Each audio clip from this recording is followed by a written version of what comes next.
Good morning, students. In today's class, we are going to discuss about a theoretical topic, but very important topic, that is GAAP. G-A-A-P. First of all, what is the meaning by GAAP? ये notes मैंने आपको दे रखे हैं इसके, केवल हम उसको आज रीड कर रहे हैं, बट इम्पॉर्टेंट थ्योरीज हैं प्रैक्टिकल के लिए भी. हमारे प्रैक्टिकल अब स्टार्ट हो गए हैं, आइडेंटिफिकेशन एंड रिकॉर्डिंग. बट उससे पहले आज हम थोड़ा एक और थ्योरिकल पॉइंट ले लेते हैं, GAAP. What is the meaning by GAAP? GAAP means generally, जिसे generally accepted accounting principle. Generally accepted accounting principle as known as GAAP. एक सिंपल वर्ड में हम जब इसको फुल फॉर्म में अगर डिफाइन करें, जनरली एक्सेप्टेड अकाउंटिंग प्रिंसिपल. अब थोड़ा हम इसको डिटेल में क्लियर कर रहे हैं क्योंकि मैंने आपको नोट्स लिखा रखे हैं, इसलिए मैं उसमें नोट्स में आपको रिपीट कर रहा हूँ. In order to maintain uniformity and consistence in accounting records, certain rules और principle have been developed by which are generally accepted by the accounting profession. कि जब हम कोई अकाउंटिंग प्रोफेशन करते हैं तो उस अकाउंटिंग प्रोफेशन के अंदर हमारे पास में कुछ रूल्स होते हैं, कुछ प्रिंसिपल्स होते हैं जिन्हें हमें एक्सेप्ट करके, जिन्हें हमें फॉलो करके अपनी अकाउंटिंग प्रोसेसिंग या अकाउंट प्रोसेस करना है. ठीक है. These rules are called by the different name as such as. अब इस रूल्स को, इन रेगुलेशंस को, इन कुछ कंडीशंस को हम अलग अलग नाम से भी बोलते हैं कि these rules are called by different name such as principle, concept, conventions, postulates. What is the meaning by postulates? Postulates में एक स्टेटमेंट, एक ऐसा स्टेटमेंट जो हमें ट्रूली और एक्चुअल कंडीशन बताता है थ्योरिकल बेसिस के ऊपर. तो पोस्टुलेट मतलब क्या हो गया? ए statement that is believed or accepted to be true, that forms the basis of the theory and practical etc etc. ठीक है.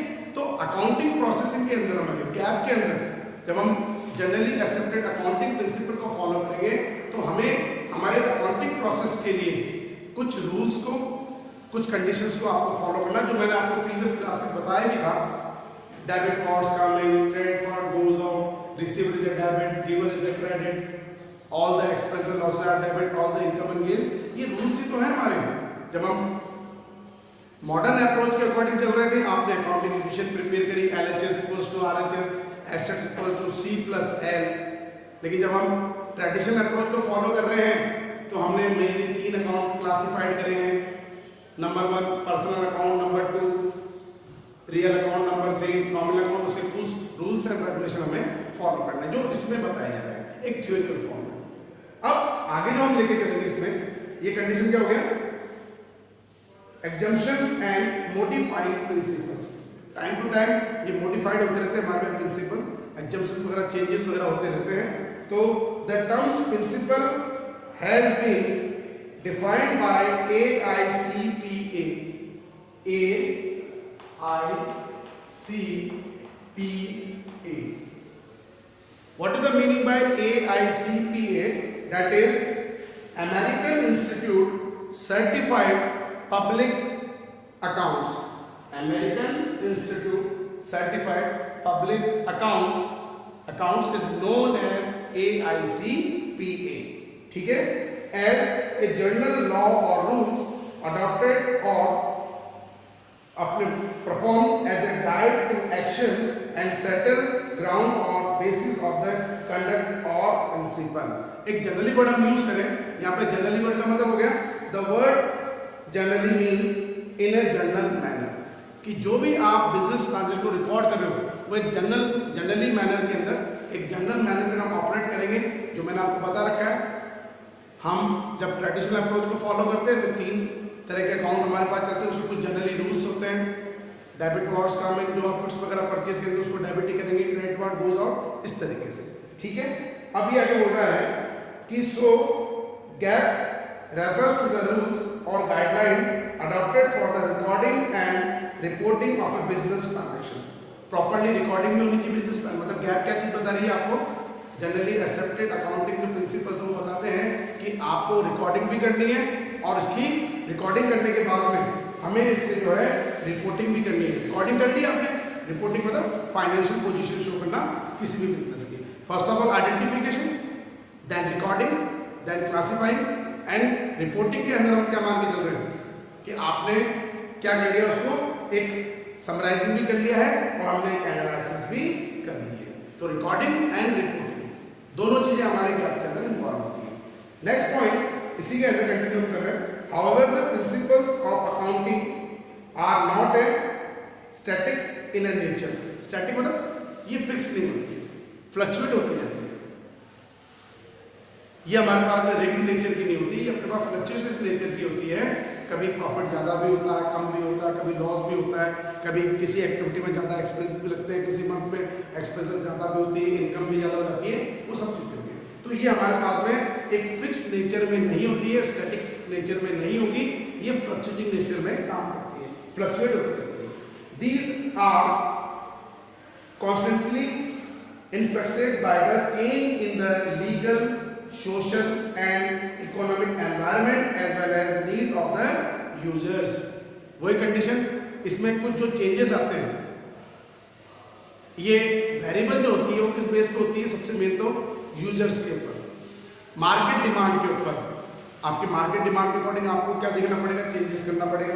इसके अलावा सोशल और इकोनॉमिक जो एनवायरनमेंट होता है, हमारा एनवायरनमेंट क्या चल रहा है, सोशली एनवायरनमेंट क्या है, वो हमारा बिजनेस एनवायरनमेंट क्या बन रहा है हमारे पास में, उन सबको इकोनॉमिक एनवायरनमेंट क्या है उसके अकॉर्डिंग ये फ्लक्चुएट होता रहता है।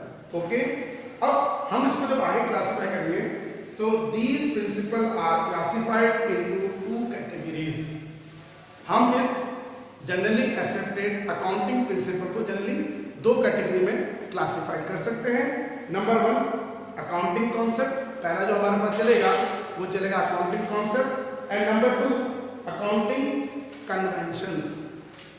वैसे दोनों का मतलब अगर आप डीपली जाते हैं तो एक ही होता है, लेकिन एक थ्योरिकल फॉर्म में हम उसको अलग अलग तरह से एक्सप्लेन करेंगे कि what is the meaning by accounting concept and what is the meaning by accounting conventions. ठीक है, तो what is the meaning by accounting concepts? The terms concept refer to the necessary assumptions and ideas which are fundamental to the accounting practice.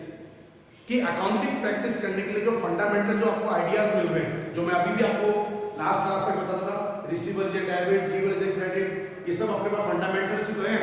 सबसे पहले आप identification करते हैं business transaction को, फिर उसके बाद उसकी रिकॉर्डिंग आप कर रहे हैं। तो ये एक अपने पास में एक बेसिक चीज हो गई है जो अकाउंटिंग कंसेप्ट का पॉइंट होता है, जो हमें फॉलो करना कंपल्सरी होता है। तो what is the meaning by accounting concept? एक बार रिपीट कर देता हूं once again.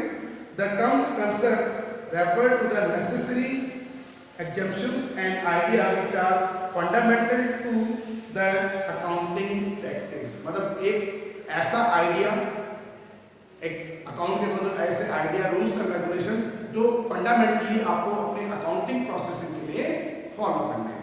Number 2 second category is accounting conventions. What is the meaning by accounting convention? the terms conventions are the customer or traditional guiding the preparation of the accounts। वही modern approach और traditional approach. Identification आपने कर लिया, ठीक है, हम यहाँ तक मानते हैं अकाउंटिंग कंसेप्ट का पॉइंट, और उसके बाद में जब आप इसकी रिकॉर्डिंग करेंगे, क्लासिफिकेशन करेंगे, समराइजिंग करेंगे, एनालिसिस करेंगे, that is a part of accounting conventions in A theoretical form only. बाकी मैंने प्रैक्टिकल फॉर्म में आपको बताया था book keeping and accounting. Practical form में हम उसको बोलेंगे बुक कीपिंग एक प्राइमरी स्टेज होता है और अकाउंटिंग एक फाइनली स्टेज होता है। ठीक है, बुक कीपिंग हमारा फर्स्ट स्टेज ऑफ अकाउंटिंग होता है, जिसमें आपने जितने भी बिजनेस ट्रांजेक्शन्स थे उसको आइडेंटिफाई करा, देन उसके बाद में रिकॉर्डिंग करी, और उसके बाद में जब आप क्लासिफिकेशन से लेके मतलब आप तो क्लासिफिकेशन तक बुक कीपिंग का पार्ट है, और क्लासिफाइड करने के बाद में लेजर पूछने के बाद में जब उसके आप समराइजिंग करेंगे या एनालिसिस करेंगे, it is a part of accounting, जिसमें हमें बहुत हायर स्टडीज की रिक्वायरमेंट होती है, सी वगैरह हमारे चलते हैं उस वजह से। तो अकाउंटिंग कंसेप्ट एक बेसिक हो गया, फंडामेंटल्स है, लेकिन आइडेंटिफाई करना भी जरूरी होता है। और उसके बाद में accounting convention, the terms conventions are to the customer tradition guiding the preparation of account. They are adopted to make a financial statement clear and meaningful. वही बात होगी कि आपने एनालिसिस समराइजिंग के बाद में एनालिसिस करा तो आपका एक रिजल्ट आता है बिल्कुल क्लियर, एक मीनिंगफुल प्रॉफिट और लॉस. ओके, तो ये हमने मान लिया. गैप जो हम लेके चल रहे हैं उसके दो हमारे पास में दो कैटेगरी हो गई, accounting concepts and accounting conventions. अब यहाँ पे जब मैं अकाउंटिंग प्रिंसिपल के नेचर की बात करें, ये सब नोट्स में आपको मैंने दे रखा है, ठीक है, केवल हम इसको स्टडी कर रहे हैं कि what is the nature of accounting principles. Generally accounting principle के दो नेचर होते हैं. नंबर वन, ये बने बनाए नहीं आते हैं, इसको बनाने के लिए नेचुरल पर्सन की रिक्वायरमेंट होती है. प्रोप्राइटर्स, पार्टनर्स, जो पर्सन्स होते हैं, राम ओम सोन, इनको. तो पहला नेचर क्या होगा हमारे पास का कि दीज आर मैन मेड. इसको बनाने के लिए we needed natural person, these are man made. तो इसको थोड़ा डिटेल में बता दूंगा कि they have been developed by accountants and organisations on the basis of periodic observations and experience. वही है, आप एक्सपीरियंस के बेस पे और मार्केट को ऑब्जर्व करके उसके बेस के ऊपर और पीरियोडिकल बेस के ऊपर आप जो है इसको बनाते रहते हैं. चेंजेस होते रहते हैं, कुछ सर्टेन चेंजेस होते रहते हैं, जिसका मैं एग्जांपल आपको बता दूं. हमने पढ़ा था अकाउंटिंग स्टैंडर्ड और एक हमने पढ़ा इंडियन अकाउंटिंग स्टैंडर्ड या इंटरनेशनल अकाउंटिंग स्टैंडर्ड. अब जब हम वैल्यूएशन ऑफ गुडविल करते हैं तो अकाउंटिंग स्टैंडर्ड 26 के अकॉर्डिंग करते हैं और इंडियन अकाउंटिंग स्टैंडर्ड हमारे पास में 38 के अकॉर्डिंग चलता है. चीज वही है, वैल्यूएशन ऑफ गुडविल, बट हम अकाउंटिंग स्टैंडर्ड उसको 26 के अकॉर्डिंग और उसको थोड़ा मॉडिफाइड अप कर दें तो इंडियन अकाउंटिंग स्टैंडर्ड या इंटरनेशनल अकाउंटिंग स्टैंडर्ड में हम इसको 38 के अकॉर्डिंग रीड करते हैं. ठीक है, तो मैन मेड होता है अपने पास में कि अकाउंटिंग स्टैंडर्ड के अकॉर्डिंग हमने इसको कैसे ऑपरेट करा है और इंडियन अकाउंटिंग स्टैंडर्ड या इंटरनेशनल अकाउंटिंग स्टैंडर्ड के अकॉर्डिंग हम कैसे उसको मेंटेन कर रहे हैं. ठीक है. Number 2, accounting principle are not rigid और स्टैटिक इन नेचर. जो मैंने बताया था, ये कोई फिक्स नहीं होते हैं, हर साल का रिजल्ट फिक्स नहीं होता है. दे आर फ्लेक्सिबल, ये वेरिएबल्स होते हैं, फ्लेक्सिबल है, मूव करते रहते हैं. किसी ईयर में आप अप भी होते हैं, किसी ईयर में हम डाउन भी होते हैं. They are flexible. They are constantly influenced by the change in the legal, social and economic environment as well as the need of the user. वो ये फ्लक्चुएट हो रहा है, अप डाउन हो रहा है, इंक्रीज डिक्रीज हो रहा है. किसके अकॉर्डिंग? सोशल इकोनॉमिक एनवायरनमेंट की वजह से भी और कुछ हमारे पास में जो यूजर्स की नीड्स होती है उसकी वजह से भी, क्योंकि मार्केट डिमांड एक जैसी नहीं रहती है. कभी किस चीज़ की डिमांड होती है तो वही आपको सप्लाई करनी पड़ेगी. किस चीज़ की डिमांड आउट ऑफ फैशन है, वो चला गया, आप उसको जो है सप्लाई नहीं कर सकते. ठीक है, तो ये हमारे पास में अकाउंटिंग प्रिंसिपल के जो मैंने आपको गैप के जो नेचर बताया, हमारे पास में कितना नेचर है, क्या है, कितने तरह के होते हैं, कैटेगरी है. अब नेक्स्ट टॉपिक जो हम इसमें डिस्कस करेंगे that is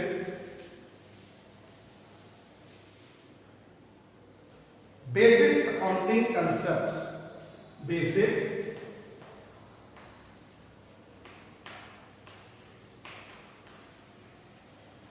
accounting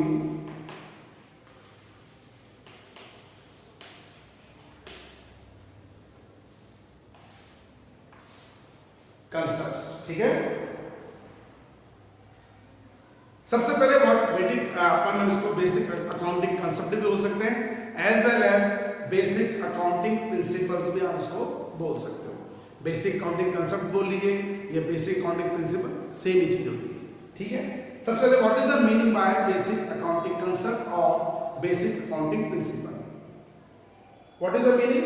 accounting principle और concept refer to the rules or guideline adopted for recording and reporting of the business transaction in order to bring uniformity in the preparation and presentation of the financial statement. कि ये कुछ ऐसे principles होते हैं, कुछ ऐसे concept होते हैं जो रिपोर्टिंग और रिकॉर्डिंग के लिए अपने लिए नेसेसरी है. आपको अपने फाइनेंस को प्रेजेंट भी करना है, इसको प्रिपेयर भी करना है और प्रेजेंट भी करना है. तो इट इज अ प्रोसेस. ये हमारे कुछ रूल्स इसमें चलते हैं, कुछ हमारे प्रिंसिपल्स होते हैं जो आप फॉलो उन गाइडलाइन के अकॉर्डिंग, उन रूल्स एंड रेगुलेशन के अकॉर्डिंग आपको अपने रिपोर्टिंग एंड रिकॉर्डिंग और हमारे बाद में रिकॉर्डिंग के बाद में रिपोर्टिंग करनी पड़ेगी, फाइनेंशियल स्टेटमेंट आपको प्रिपेयर करने पड़ेंगे, फिर प्रेजेंटेशन करने पड़ेंगे कि प्रॉफिट है कि लॉस है। या अगर मैं इसकी दूसरी अगर डेफिनेशन बोलूं तो they are referred to as a fundamental ideas और basis assumptions underlying the theory and practice of the financial accounting. ठीक है, ये हमारे पास में कुछ बेसिक फंडामेंटल्स आइडियाज होते हैं जिसके अंदर हम हमारे जितने भी थ्योरी और प्रैक्टिकल होते हैं उन सारे फाइनेंशियल अकाउंटिंग को शो करते हैं। थ्योरिकल फॉर्म में आप पढ़ ही गए हैं इसको गैप के अंदर, और प्रैक्टिकल फॉर्म में हमने क्लास में स्टार्ट कर ही दिया है। Identification, recording, classification, summarising and finally analysis. ठीक है, वो प्रैक्टिकल पार्ट हो गया। और जो हम अभी आज भी पढ़ रहे हैं उससे पहले भी मैंने आपको बेसिक चीज बताई थी, बेसिक टर्म्स वगैरह जो बताई थी, एक्सप्लेन करी थी हमने, नीडेड ऑफ अकाउंटिंग, ये सब हमारी थ्योरिकल फॉर्म है। ओके, सबसे मेन चीज जो बेसिक अकाउंटिंग जो कंसेप्ट होते हैं, प्रिंसिपल होते हैं, वो अलग अलग तरीके के होते हैं। इसमें पहला हम लेंगे number 1 business entity. Business entity, ठीक है, या बिजनेस एंटरप्राइज, बहुत अच्छा पॉइंट है। अब इसको हम डिटेल में लेके चले। Business entity, according to this principle और concept, business is considered to be a separate and distinct entity from its owners। ये बिल्कुल प्रैक्टिकल बात है बेटा। एक होता है natural person,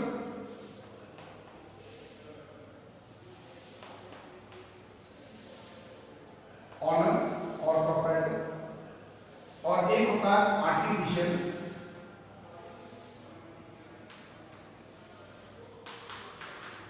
person, that is entity, organization, institute। लेकिन इन दोनों की जो पहचान होती है हमारे पास में, एंटिटी होती है, अलग होती है। नेचुरल पर्सन अलग और आर्टिफिशियल पर्सन अलग चलेगा। तो अकॉर्डिंग टू बिजनेस एंटिटी हम क्या मानेंगे, जो हम एक नॉर्मली बात करते हैं, आप जब कोई बिजनेस को ऑपरेट करते हो तो आप प्रोप्राइटर के पॉइंट ऑफ व्यू से अपने आप के अकॉर्डिंग नहीं सोचते हो, आप अपने बिजनेस के पॉइंट ऑफ व्यू से सोचते हो। जिसका मैं एग्जांपल बता सकता हूँ, बिजनेस स्टार्टेड विद कैश। हमने कोई बिजनेस स्टार्ट करा कैश से, अब हम इसमें क्या मानेंगे, प्रोप्राइटर ने तो पैसा दिया, उसके पास से तो गया है, लेकिन हम उसके पॉइंट ऑफ व्यू से नहीं सोच रहे हैं इसको। अब हम उसको बिजनेस एंटरप्राइजेस के पॉइंट ऑफ व्यू से, तो इनकमिंग, वो हमारे पास पैसा आ रहा है, तो यहाँ पे कैश इंट्रोड्यूस हो रहा है, तो रियल नीति की तरह आप डेबिट टुवर्ड्स कमिंग की तरह इसको डेबिट करके चलेंगे। आगे आपको ये बताया गया इसके अंदर, ठीक है ना, because accounting is always done from the point of view of the business and not for its honours. कि जो भी हम बिजनेस ऑपरेट करते हैं, हम उसमें बिजनेस ऑपरेशन करने का जो मेन चीज मानते हैं उसको मानते हैं बिजनेस एंटिटी को, बिजनेस को मानते हैं कि बिजनेस के पॉइंट ऑफ व्यू से क्या हो रहा है, आपको ऑनर से कोई मतलब नहीं। एंटिटी दोनों के अलग अलग हम मानते हैं, आगे भी हम डिटेल में जब क्लियर करेंगे तो लीगल एंटिटी के बिहाफ पे अलग चीज बन जाती है, अकाउंटिंग एंटिटी के बिहाफ पे अलग चीज बन जाती है। बट अभी हम बिजनेस एंटिटी के बिहाफ पे क्या मानेंगे, हमें किस पॉइंट ऑफ व्यू से अपने ट्रांजेक्शन को रिकॉर्ड करना होगा, according to business enterprises, not a businessman, not a owner. ठीक है, ये पहला पॉइंट हो गया business entity. Number 2 money measurement concept. Money measurement concept, ये तो होता ही बेटा। अभी लास्ट क्लास तक हमने जो भी क्लास ली है प्रैक्टिकल फॉर्म के अंदर, एक मॉनेटरी टर्म्स आपके आते हैं जिसको आप रुपीस में साइन में, रुपीस के साइन में डिनोट करते थे, रुपीस 5000, रुपीस 10,000, रुपीस 20,000। तो कहने का मतलब क्या हो गया कि money measurement concept, according to this principle or concept, only those transactions and events are recorded in the books of the account which are capable of being expressed in the terms of money। कि आप इस principal के according उन्हीं transaction को, उन्हीं business जो activities को properly record करेंगे जो आपके किस फॉर्म में एक्सप्रेस होती हैं, मनी फॉर्म में एक्सप्रेस होती है, क्वांटिटीज एंड क्वालिटीज। इसको इग्नोर करा जाता है मनी मैनेजमेंट कंसेप्ट के अंदर, और अकाउंटिंग के अंदर भी हम इसको ज़्यादातर जो है हम इसको इग्नोर करते हैं। आप बेसिक चीज़ क्या मानेंगे, पैसे के अंदर कितना आया कितना गया, क्वालिटी क्या है क्वांटिटी क्या है, इससे भी हमें कोई मतलब नहीं है। हम जो रिकॉर्डिंग करेंगे आइडेंटिफाई करने के बाद में जो आप क्लासिफिकेशन करेंगे, समराइजिंग करेंगे, एनालिसिस करेंगे, वो किस बेस पे करेंगे, हमारे पास में मनी मेजरमेंट कंसेप्ट के ऊपर। तो एक लिमिटेशन भी है, जैसे हम बता दें इसकी कि अगर लिमिटेशन की बात करें तो जो qualitative transaction are not recorded, qualitative जो ट्रांजैक्शन है, जो क्वालिटीज है क्वांटिटीज होती है हमारे पास में, उन ट्रांजैक्शन को हम रिकॉर्ड ही नहीं करते हैं कि कितनी क्या क्वालिटी थी उसकी, क्या क्वांटिटी कितनी क्वांटिटीज है, लेकिन हमें पता है टोटल इतना अमाउंट हमारा हो रहा है, तो आप ट्रांजैक्शन को इसी अमाउंट पर रिकॉर्ड करेंगे। और दूसरा, money is considered to have static value as transactions date. वही है कि आपने जिस डेट में ट्रांजैक्शन लिखा वो उसी डेट का अमाउंट हो गया। अब उसके बाद मार्केट में आने के बाद चेंज हो रहा है कि नहीं हो रहा है, उससे हमको कोई मतलब नहीं है। मार्केट में रेट कम ज़्यादा भी होती है, तो वो एक लिमिटेशन वाली हम बात करके चलते हैं। तो ये आज हमने दो ही प्रिंसिपल को क्लियर करा, लेकिन हमने आज जो टॉपिक करा वो that is gap. Next class में यूट्यूब वीडियो में दोबारा आपको यही कंटिन्यू मिलेगा, वहाँ कंप्लीट हो जाएगा, लेकिन थ्योरिकल फॉर्म है, लेकिन इंपॉर्टेंट फॉर्म है प्रैक्टिकल के लिए, इसलिए हम इसको क्लियर कर रहे हैं। तो आज की क्लास यही ओवर करेंगे। Thank you and have a nice day.